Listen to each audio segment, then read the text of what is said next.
So today I'm gonna be doing a 2013 Sienna spark plug change.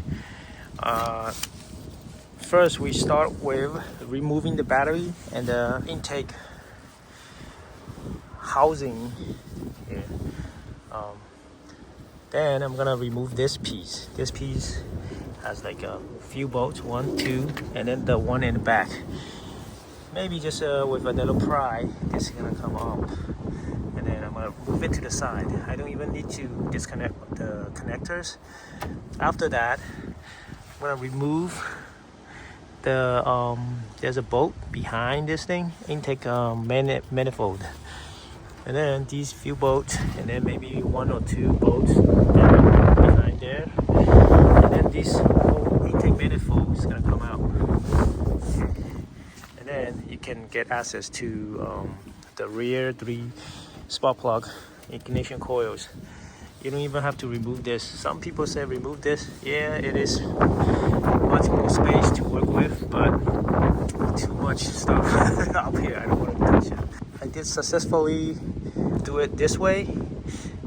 Just remove the intake manifold and then reach in further back by feel with my hands to get the ignition bolt, ignition coil, and then the spark plug out by feel. You cannot see it. You just have to reach in by feel. Okay. So I removed a lot of stuff. Air filter housing, throttle body, and right now I'm up to the rear bolt on the right side. Viewing from the front, right side, the rear of the intake manifold, there's a bolt. There's a bracket. I only need to remove the bolt on top of the bracket, which connect to the manifold. And there's one on the left side. So this side, rear bolt is very hard to get out. I still managed to get out with my hands, my fingers, because you can hardly fit in a tool like this. This is like a quarter inch socket.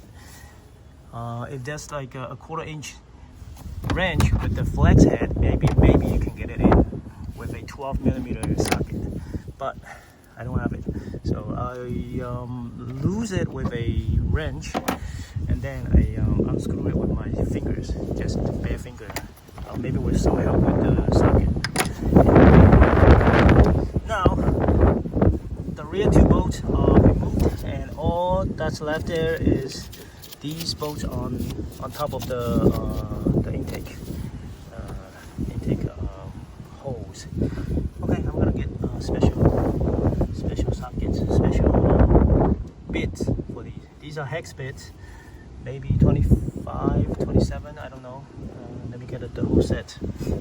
Corrections, the hex bit was H5, so the hex bit size is H5.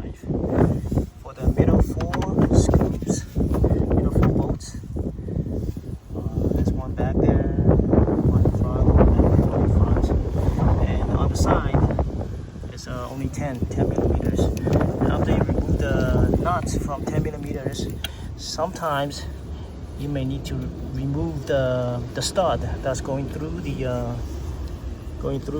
just for the ease of removing it. You can still do it without removing the stud, but you just have to lift a little bit higher, and sometimes it could scratch your gasket. So I just removed the intake manifold to the side. I don't even have to take it out. This car, maybe the engine mount is a little bit higher than the usual. I could not get this out. I could force it out, but I don't need to, because my goal is to reach the ignition coils. Now with this space available, I can do whatever I want here. Okay, so in the rear of the manifold, I want to share with you guys something. The bracket look like this one. It goes like this in a tilted 45-degree angle behind this manifold, and you need to remove this bolt, which is this one here first, but you gotta remove it very carefully because you can't see. Don't strip it. Once you strip it, then it's very hard to get it out. So make sure you have the wrench. That's not easy to strip. Like this set, I use this one. It's a It's a Husky. The wrenches are like this. Splined. It's very difficult to strip, but you have to seat it all the way down. And then after you take this out on the left side, the right side also comes out. But once you move this to the side, this has to come out, the bracket has to come out. And don't strip the bottom bolt. So one bottom bolt, one upper bolt lock to the valve cover. So this is just a must to get off, because this is on top of one of the ignition coils.